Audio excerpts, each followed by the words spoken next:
Welcome to Christian Podcast, where we look at the world and our own lives through a Christian lens.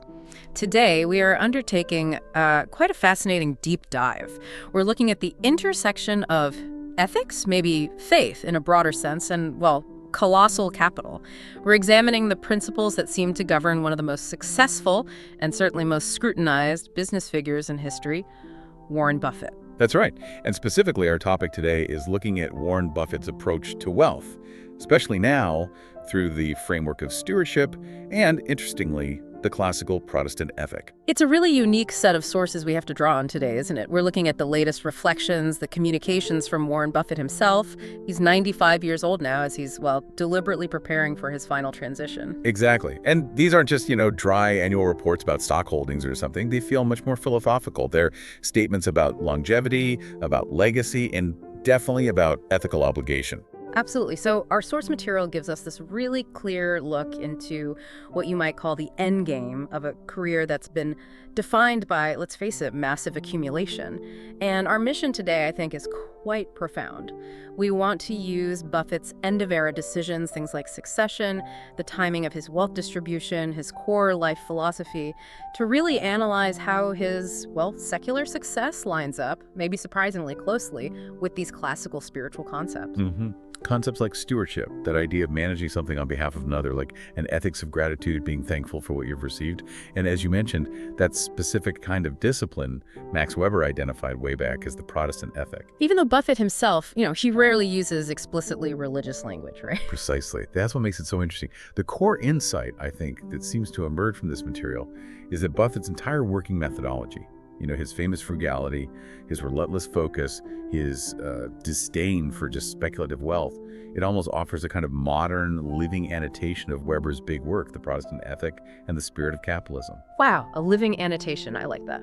Yeah, it's like he embodies these values, disciplined labor, rational accumulation, as a kind of moral duty almost perfectly, but crucially, without the explicit theological justification that originally motivated them, back in Calvin's time. So he's sort of taken a concept rooted in religious thought and transformed it into a practical, almost secular mandate for business excellence and, importantly, ethical distribution. I think that's a great way to put it, yes. Okay, this is fascinating. Let's unpack this. Maybe we should start with the most practical matter first, the context of this huge transition that's happening. So at 95, Buffett's recent communications, they naturally carry this undeniable weight.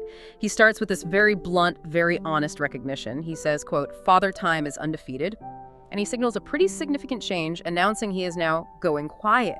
That phrase, going quiet.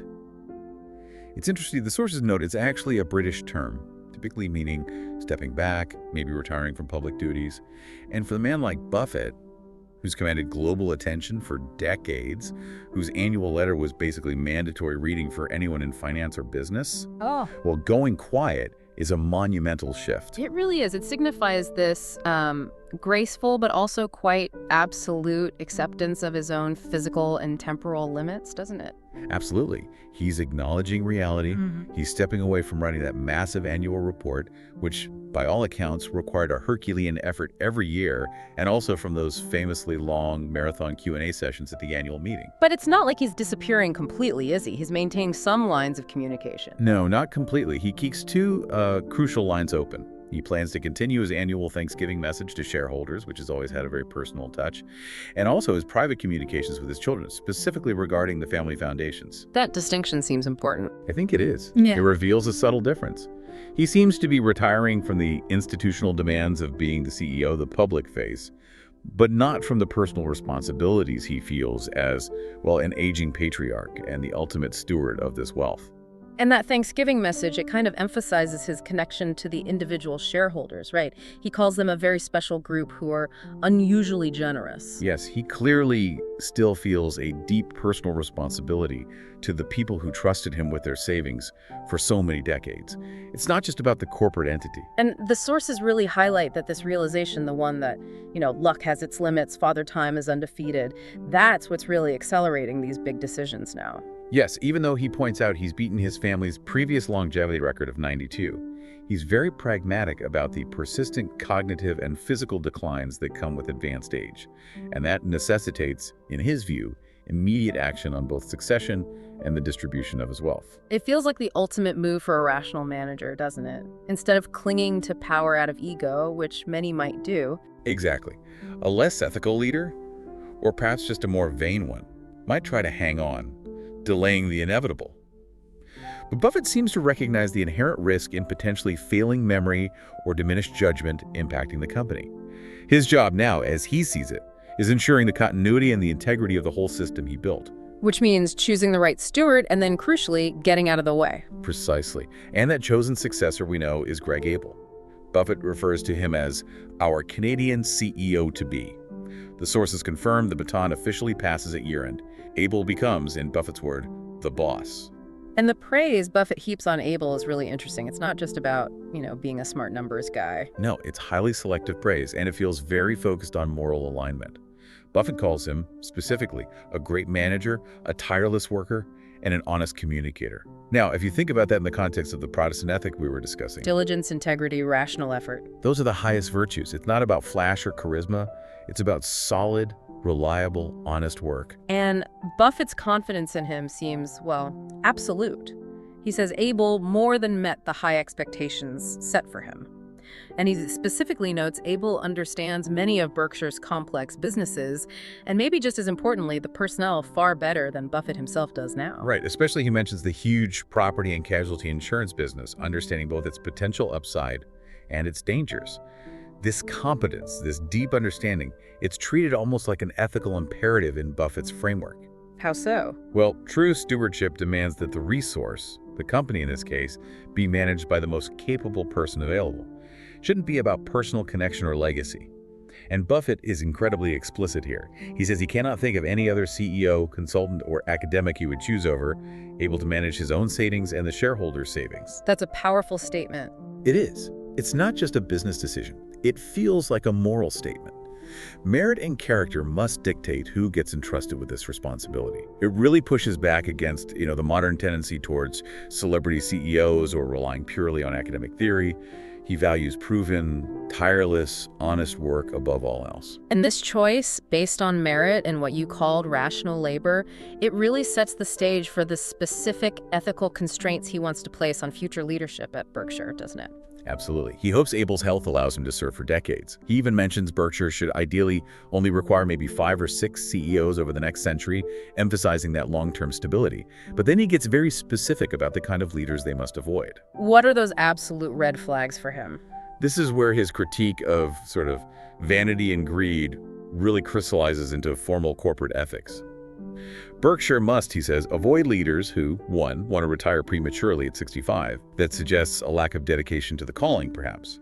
2, leaders who pursue what he calls look-at-me-rich wealth. Look at me, rich.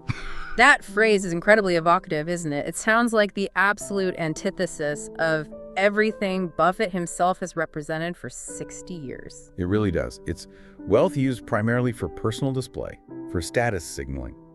And third, crucially, they must avoid leaders who intend to build a dynasty, meaning using the company to establish generational control or wealth for their own family. So avoiding the look at me rich and the dynasty builder, it's like putting up an ethical firewall. That's a perfect way to describe it. In that Weberian framework we talked about, rational labor and accumulating capital are sort of justified if they're done as fulfilling one's professional calling, and if the resulting capital is reinvested rationally for the good of the enterprise or society. But the moment that capital gets diverted into just flashy, ostentatious display, The look-at-me-rich lifestyle. or used to secure selfish generational control like a dynasty, Then it corrupts the original purpose. The focus shifts, doesn't it? It shifts from the efficient stewardship of the enterprise, of the capital entrusted to you, towards the personal glory or the family ambition of the individual leader. So saying no dynasty isn't just about good corporate governance like avoiding nepotism. It's actually about protecting the company's moral mission. I think that's exactly right from Buffett's perspective. When a leader tries to build a dynastic structure, they're introducing these, spiritual pitfalls: greed, maybe generational pride. They risk placing the needs or the reputation of their family name above the purely rational management that's required for the organization's long-term health and stability. So by insisting the leader must be someone dedicated for the long haul, someone who disdains personal vanity. He's trying to ensure that management is always guided by objective stewardship, not by ego or family ambition. Precisely. It's a really powerful lesson, suggesting that true dedication to the calling, to the job itself, has to transcend personal desires and even family loyalties. Okay, so if the succession plan kind of lays out the future of stewardship at Berkshire, Buffett's own personal life seems to embody this other concept we mentioned, inner-worldly asceticism. I mean, here's a man who is, as the source material puts it, rich enough to rival a whole nation. Yeah, wealthy enough to fund multiple national economies, probably. And yet his daily life is just notoriously, almost famously, frugal. Right. And that profound contradiction, I think, is quite intentional. This isn't just being quirky or, eccentric about money. It seems to be a deep, consistent practice of what Weber called inner-worldly asceticism. Maybe we should define that a bit more clearly. Yeah, good idea. Because asceticism usually makes you think of monks withdrawing from the world, right? Exactly. But inner-worldly asceticism is different. It's about practicing discipline and restraint within the world, within your everyday life and work. It means not allowing earthly pleasures, luxury, or status symbols and distractions to interfere with your primary professional calling or duty. So the goal isn't necessarily to be poor, but to be supremely focused and efficient in fulfilling that calling. Precisely. It's about minimizing distractions. His continued residence in the same modest house he bought in Omaha back in 1958, which is apparently just 7 minutes from his office. That's like the physical manifestation of this discipline. It avoids all the clutter, right? Not just financial clutter, but maybe emotional and decision-making clutter that comes with managing, multiple mansions, yachts, private jets. Exactly. Think of the time and energy saved. Then there's his legendary simple daily routine. The sources remind us he still apparently chooses his McDonald's breakfast based on how the stock market performed the day before or that morning. That story is almost like a parable in itself, isn't it? It really is. It's become the ultimate symbol of this rationalization of labor applied to everyday life. The McDonald's routine isn't just about being cheap, it's incredibly efficient. It saves mental energy, decision-making bandwidth, allowing his focus to remain entirely on his primary calling, allocating capital effectively. And the little variable in it, the choice between, a $2.61 sausage patty or a $3.17 bacon, egg, and cheese biscuit. Right, depending on the market going up or down slightly. That small daily act connects his simple breakfast directly back to his core professional function, which is the relentless evaluation of value. It's like a tiny daily ritual reinforcing that ethical commitment to restraint and rationality. And the spiritual reflection here, as the source material points out, seems to align very closely with the wisdom you find in Proverbs, like, less wealth with the fear of the Lord is better than great treasure and trouble therewith.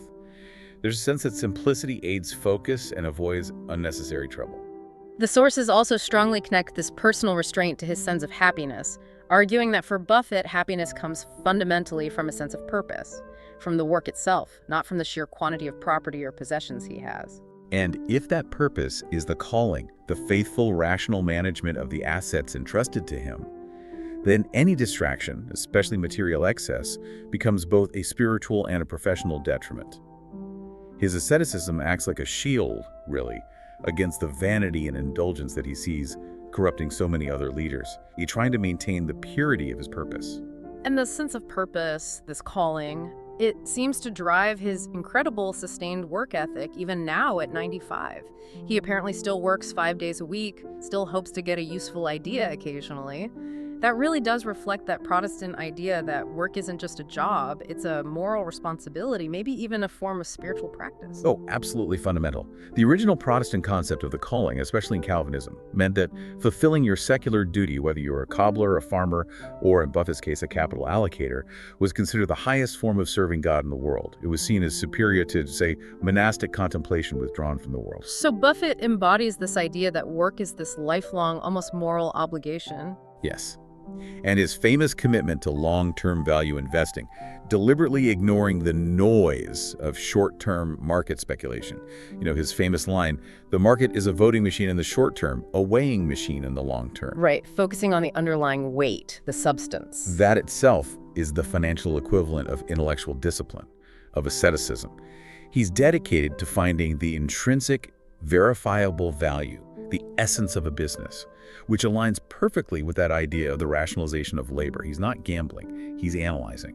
And this commitment to rationality and this sort of anti-vanity stance, it extends very strongly to his fierce critique of modern corporate excess, doesn't it? Particularly the way CEO compensation has spiraled upwards. Yes, and this is where he really connects the dots between what he sees as a kind of spiritual failure, greed and envy, and actual economic inefficiency. How does he make that connection? Well, his critique is quite masterful, actually. He recalls how reformers, with good intentions, tried to impose moderation on CEO pay by requiring companies to publicly disclose the ratio between the CEO's compensation and the average employee's pay. The intent was ethical transparency, hoping shame might lead to restraint. Okay, seems logical, but the outcome was entirely different, wasn't it? It backfired spectacularly, according to Buffett, because it failed to account for a fundamental aspect of human nature, specifically what theology would call the deadly sin of envy. So what happened? The CEOs didn't feel shame comparing themselves to the average worker. Apparently not. The CEO of Company A didn't look at the average employee's salary and then think, oh, I make too much. Instead, they looked across the street at the CEO of Company B, who was maybe making marginally more and felt they deserved parity or even better. It became a benchmark for demanding more. So the disclosure just fueled upward comparison among peers. Exactly. Buffett observes that the disclosure requirement unintentionally produced envy, not moderation. And his core psychological insight here is powerful. Envy and greed, he says, walk hand in hand. So is Buffett actually arguing that transparency and compensation is fundamentally counterproductive to building an ethical business culture? What's his solution, if any? Does he propose one? It's nuanced. I don't think he's arguing against transparency itself, but he's definitely arguing against the human tendency toward comparison, which he sees as spiritually corrosive and also economically irrational. His proposed solution isn't a new rule, but rather culture. The Berkshire culture. Precisely. Berkshire's internal culture, which actively cultivates and rewards that anti-look-at-me rich mentality we discussed. He uses Berkshire as proof that a culture built on rational asceticism, where leaders are compensated fairly, maybe even generously, but not ridiculously compared to peers, leads to better long-term decision-making. Why? Because the leaders aren't constantly distracted by chasing their neighbor's bonus or feeling envious. The sources confirm he really views this constant ratcheting up of pay as this self-perpetuating spiral, driven purely by ego. The main motivation isn't necessarily need, but the agonizing thought that other CEOs, their peers, are getting even richer. Right, and that perfectly illustrates how these, spiritual pitfalls, jealousy, covetousness can translate directly into tangible economic inefficiency. The CEO, whose mind is occupied by measuring their worth against another CEO's yacht or private jet, is, by definition, distracted from their primary calling: the sober, rational stewardship of the company's capital and future.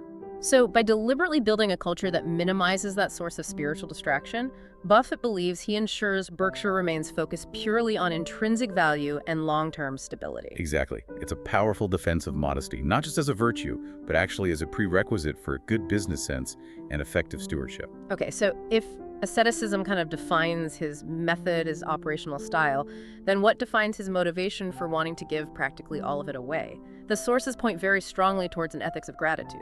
Yes, absolutely. Buffett is refreshingly, almost startlingly candid about the roots of his own success. He consistently attributes it not just to his own genius or relentless effort, though obviously those were present, but to what he repeatedly emphasizes as sheer dumb luck. This self-acknowledged upper hand, as he calls it, it feels like the absolute ethical core that kind of validates and fuels his massive philanthropic commitments, doesn't it? It really does. He never denies the decades of hard work and the rational discipline we've talked about, but he argues quite forcefully that hard work alone is a necessary but definitely not a sufficient condition to explain his extraordinary outcome. And he provides this really striking list of the specific privileges he feels he was just granted at birth. He says, quote, "Born in 1930, healthy, reasonably intelligent, white, male, and in America." Wow, thank you, Lady Luck. He summarizes it even more starkly elsewhere. He says he simply drew a ridiculously long straw at birth. Let's pause on that list for a second. It's quite a profound statement about systemic advantage, isn't it? Being born in 1930 meant he was perfectly positioned, He avoided combat in World War II. He started his professional life right in the middle of America's post-war industrial golden age. Right, and being white and male in 1930s and 40s America. That granted him automatic access and opportunities that were systematically denied to millions of others based on their race or gender. He's making a radical acknowledgement here. His success isn't just his personal victory. It's deeply intertwined with a confluence of historical luck, social structures, and biological advantages he did absolutely nothing to earn. So how does this very secular concept of dumb luck translate into, or perhaps parallel, the spiritual idea of grace, unmerited favor? I think it functions as a secular mirror to it. In theology, grace is understood as the unmerited, undeserved favor of God. Buffett's framing of dumb luck serves a similar ethical function. He recognizes that so much of what he possesses, his fundamental health, his incredible timing, the societal stability he benefited from, the opportunities presented to him, is not purely the result of his individual merit. It's also, as the source puts it, the grace of the age and society. And he doesn't shy away from the implications. He describes luck as wildly unfair. Yes, and he explicitly criticizes other rich and powerful leaders who, he feels, often fail to acknowledge just how much they received that was beyond their own deserving. They construct narratives of pure self-made success that ignore the foundational advantages they started with. This realization, this acknowledgement of unfair advantage, it seems to be the critical ethical pivot point for him, doesn't it? It shifts the whole narrative of his success. It absolutely does. It shifts it away from a story of heroic individual conquest, the lone genius battling the odds, towards a narrative of societal trust and obligation. Because once you acknowledge that you benefited disproportionately from a system that is inherently wildly unfair, then that feeling of gratitude, that awareness of luck, converts almost instantly into a powerful moral imperative. It's no longer just your money. His logic follows. If you are fortunate enough to be in the luckiest 1% in the world, that very status imposes a profound responsibility to care for the other 99%. it becomes the ethical engine driving the transformation of accumulation into distribution. Precisely. It's like a secular mandate for justice born from gratitude. And it's a direct translation, really, of that core biblical principle we often hear quoted: to whom much is given, much will be required. That's Luke 12.48, isn't it? Yes, exactly. That scripture provides the perfect theological parallel. It establishes that possessing resources, whether material or otherwise, is intrinsically linked to obligation to responsibility. So for Buffett, his immense success isn't a private trophy to be polished and admired. It's fundamentally a trust, given largely by favorable circumstances and the structure of society itself. This luck view, as we might call it, demands a practical response. It transforms the passive acceptance of privilege into an active, deeply felt, responsible commitment to social feedback, to giving back, to philanthropic action on a massive scale. His responsibility isn't to hoard the wealth, but to ensure its effective and efficient reentry into the societal bloodstream that, in many ways, nurtured its creation in the first place. That's a great way to phrase it. The gratitude fuels the stewardship. And this deep sense of responsibility, rooted firmly in gratitude, moves us perfectly into looking at how he's handling the actual, practical, physical wealth transfer now. This is stewardship in action, right? Stewardship. That seems to be the central moral framework guiding everything now. Buffett's core ethical belief, as the sources make clear, dictates that wealth is fundamentally a trust. In the original context, it's not ownership in the absolute sense. It's a temporary resource, and its real meaning, its value, lies in its flow, not in its static possession. This is really the definitive ethical statement of his final phase of life, isn't it? His definition of stewardship is crystal clear. This vast wealth is a temporary social resource. Its ultimate value, its purpose, is realized only through its effective flow and distribution for the collective benefit. It's not meant for personal hoarding or for establishing permanent generational control. He often says something like, money is only valuable when it is used, otherwise it's just a number. Exactly. You get the sense he's quite literally racing against the clock now to make those astronomical numbers meaningful by putting them into active use. And this core philosophical belief is now translating into very tangible and notably accelerated action. He's explicitly stepping up the pace of his lifetime gifts. Yes, the recent action described in the sources from November 2025 gives us a specific blueprint. He converted 1,800 of his extremely high-value A shares, the original Berkshire stock, into 2,700,000 of the more easily distributable B shares. And then he immediately donated those B shares to the four family foundations. That's the Susan Thompson Buffett Foundation, named after his late wife, and the foundation's run by his three children, Sherwood, Howard G. Buffett, and Novo. Right, and the sheer volume of this gift is obviously huge, but the really critical part, ethically speaking, is the rationale he gives for the acceleration of these gifts. Why the hurry now? It seems driven by pure, rational stewardship logic, combined with that awareness of time. I think so. It feels like the pinnacle of pragmatic wisdom, guided by careful time management concerning multiple generations. He knows his own lifespan is limited, that's the first factor. But the second, equally important factor, is his assessment of his children. They are now ages 72, 70, and 67. And he describes them as being currently at their prime in respect to experience and wisdom. Exactly. They are still sharp, energetic, deeply engaged with the philanthropic missions of their respective foundations. But realistically, they're also nearing the age where natural declines in energy and eventually cognitive function become more probable. So he's prioritizing the specific window of time when the receivers of this stewardship mantle his children are optimally positioned right now to manage it most effectively. Absolutely. His stated goal is, quote, to improve the probability that they will dispose of what will essentially be my entire estate efficiently. He's trying to ensure the capital is managed by those who possess both the current relevant knowledge of the world's needs and the maximum energy and capacity to deploy that capital effectively. Because if he waited another 10 years... If he waited another 10 years, his children would be in their 80s. They might be facing their own age-related challenges, which could potentially compromise the speed, the innovation, maybe the overall efficiency of the capital's deployment into society. This is superb management thinking applied to philanthropy, prioritizing the mission of the resource over the potential ego of the original holder clinging on too long. And this emphasis on responsible, pragmatic stewardship thinking about efficiency and effectiveness above all also seems to explain his explicit and really quite powerful refusal to exert controlling influence from beyond the grave. Yes, this decision is perhaps the most selfless and, in a way, the most humbling act of this whole transition process. Buffett explicitly states, very bluntly, that ruling from the graves does not have a great record. He is consciously, deliberately limiting his own posthumous control. Even though legally he absolutely could structure the endowments or the trusts to be dictated by his 95-year-old philosophy forever, he could write incredibly detailed instructions. He could, but he chooses not to. Instead, he grants his children, as trustees of the foundations, the flexibility they will need to adapt the foundation policies to the inevitably changing future. He mentioned things like future tax policies, unforeseen global crises, new philanthropic opportunities or challenges that we can't even imagine today. He acknowledges that the world he knows now will be different. That feels like the ultimate expression of rational stewardship, doesn't it? Yeah. It requires real humility. It really does. An owner, driven by ego, might try to control things forever, to imprint their will permanently.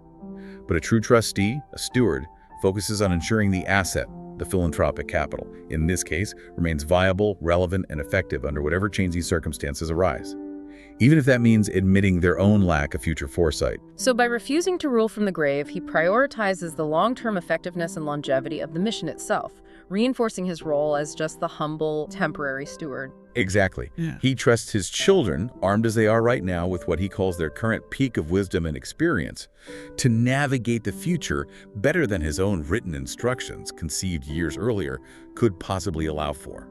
That's a profound act of trust and letting go. Now, to truly understand the bedrock, maybe the soil from which Buffett's moral foundation grew, we probably have to talk about geography, about place, specifically Omaha, Nebraska. Yes, the sources consistently emphasize that Omaha isn't just where he happens to live. It functions as a kind of spiritual anchor point for his core values, and especially for that ascetic, disciplined spirit we discussed. He himself insists that Berkshire, and he personally, did better because they were based in America's center, far from the coasts. What did Omaha represent for him, do you think?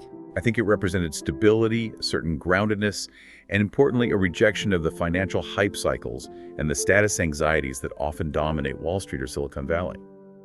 It provided an environment that seemed to nourish the kind of disciplined, long-term focus required by his interpretation of the Protestant ethic. It was a community where, perhaps Neighbors and long-term relationships served as a more primary moral compass than fleeting market sentiment. And his famous loyalty to that same 1958 home, his incredibly short commute, his life surrounded by familiar faces, it all underscores that theme of stability and rootedness. Absolutely.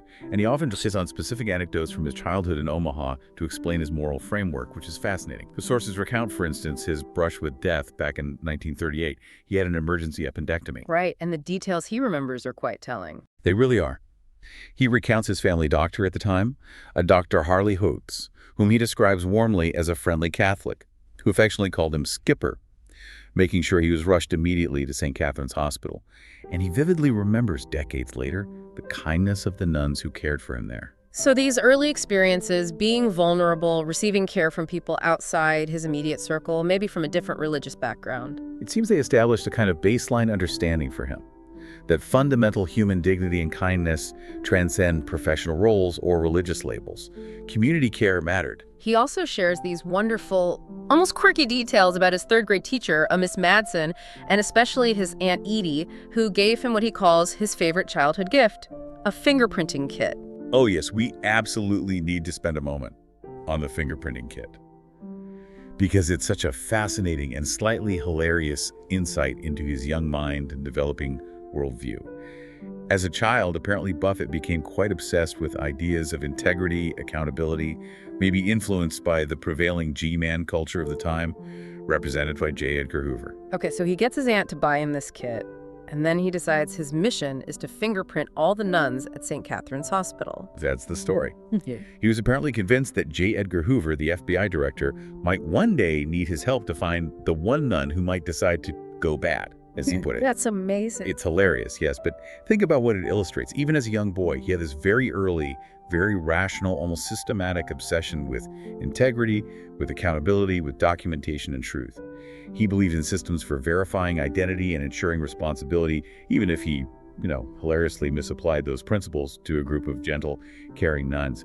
It shows his innocent early impulse toward rational scrutiny and upholding justice. And the adult Buffett, looking back, even notes the deep irony, doesn't he? That maybe he should have been trying to fingerprint J. Edgar Hoover himself, given that the FBI director was later disgraced for profoundly misusing his power and lacking integrity. Exactly. It becomes an early, hard-won lesson, perhaps internalized over time.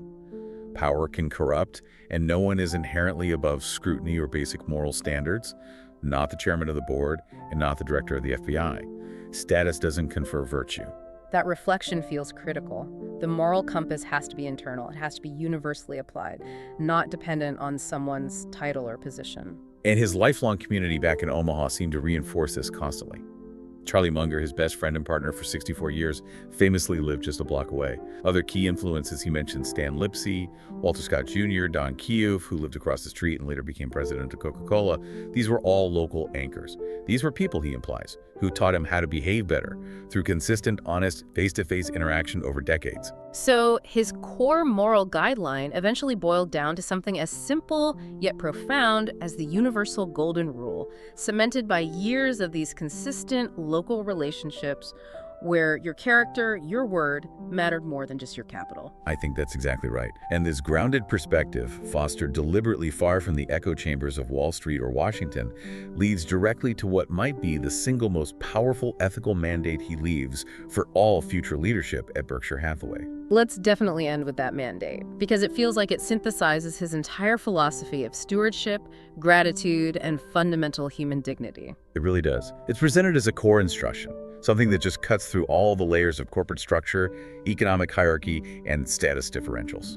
He tells future leaders, keep in mind that the cleaning lady is as much a human being as the chairman. Wow.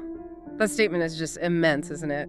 It feels like the ultimate expression of the humility that true stewardship requires. It feels like the culmination of his entire ethics of gratitude. This single sentence transcends all class divisions, all status markers.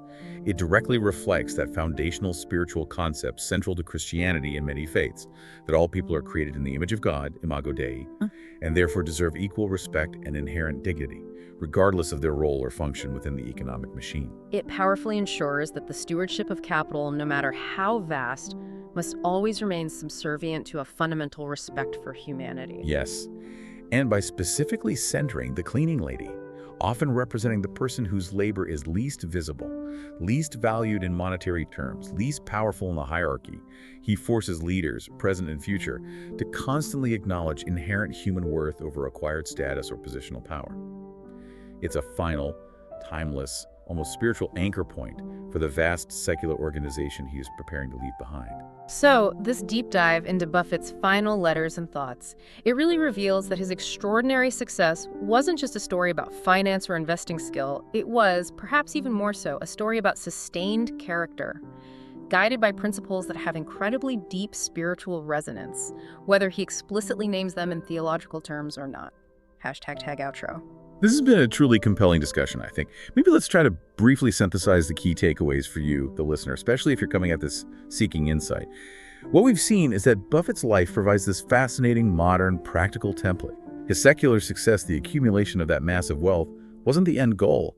It was merely the starting point for what he clearly views as a higher calling, the solemn responsibility of stewardship. Yeah, and his dedication to his professional calling, that relentless, rational pursuit of long-term value, seems to have been sustained by a deep commitment to personal asceticism, a discipline that consciously rejected vanity and excess. And underpinning that entire endeavor, that whole life's work, was this profound sense of gratitude, the foundational recognition of unmerited luck and societal grace. He really did manage to transform wealth, in his own mind and actions, from a personal privilege into a kind of social trust. Absolutely. And the ultimate lesson he seems to want to leave us all with is that the real goal of life isn't just accumulation, it's about having a positive impact. It's about leaving behind a legacy defined by your character, not just by your capital. And he's that very direct piece of advice. Decide what you would like your obituary to say and live the life to deserve it. That's powerful advice. And so perhaps we can leave you, our listener, with this final provocative thought to consider today.